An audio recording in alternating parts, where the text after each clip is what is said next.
এমনিতেই এটা ফুটবল উৎসবের বছর। যুক্তরাষ্ট্র, কানাডা ও মেক্সিকোতে জুনে মাঠে গড়াবে the greatest show on earth FIFA বিশ্বকাপ। তার আগে ভক্তদের উৎসবের আনন্দ আরও বাড়িয়ে দেবে ফিনালিসিমা। আগামী ২৭ মার্চ কাতারের লুজেইল স্টেডিয়ামে মুখোমুখি হবে আর্জেন্টিনা ও স্পেন। কোপা আমেরিকা ও ইউরো চ্যাম্পিয়নশিপের দুই শিরোপাধারীর ব্লকবাস্টার ক্ল্যাশ দেখতে তর সইছে না ফুটবল বিশ্বের। ফিনালিসিমা ঘিরে সপ্তাহ জুড়ে অনুষ্ঠিত হবে ফুটবল ফেস্টিভ্যাল। ২০২৪ সালের জুলাইয়ের পর থেকেই আলোচনায় কবে হবে ফিনালিসিমা। বেশ কয়েক দফা পিছিয়ে অবশেষে প্রায় ২ বছর পর এসে মাঠে গড়াতে যাচ্ছে কোপা ও ইউরো চ্যাম্পিয়নের বিগ ফাইট। বার্সেলোনার সাবেক ও বর্তমান দুই তারকা লিওনেল মেসি ও লামিন ইয়ামালের লড়াই মরুর উত্তাপ বাড়িয়ে দেবে আরও।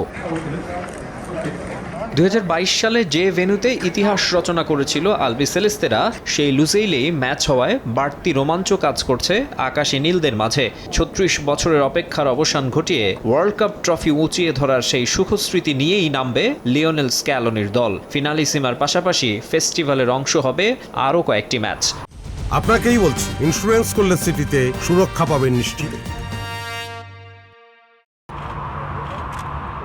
লাকি ভেন্যুতে আরও এক ম্যাচ খেলবেন মেসি মার্টিনেজরা। ২৬ মার্চ শুরু হয়ে ৩১ মার্চ পর্যন্ত চলবে উৎসব। শেষ দিনে স্বাগতিক কাতারের বিপক্ষে মাঠে নামবে আর্জেন্টিনিয়ানরা। কাতার ফুটবল ফেস্টিভ্যালে অংশ নেবে মোট ৬ দেশ। অনুষ্ঠিত হবে ৬ ম্যাচ।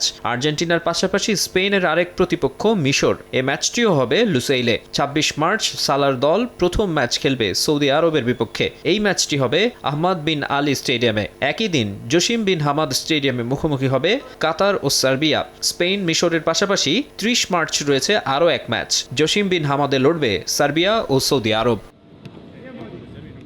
শোনা গিয়েছিল বিশ্বকাপের জন্য নাকি ৫০ জনের একটি প্রাথমিক তালিকা তৈরি করেছে আর্জেন্টিনা। মার্চ উইন্ডোতে স্কোয়াড চূড়ান্ত করতে চাইবে বিশ্ব চ্যাম্পিয়নরা।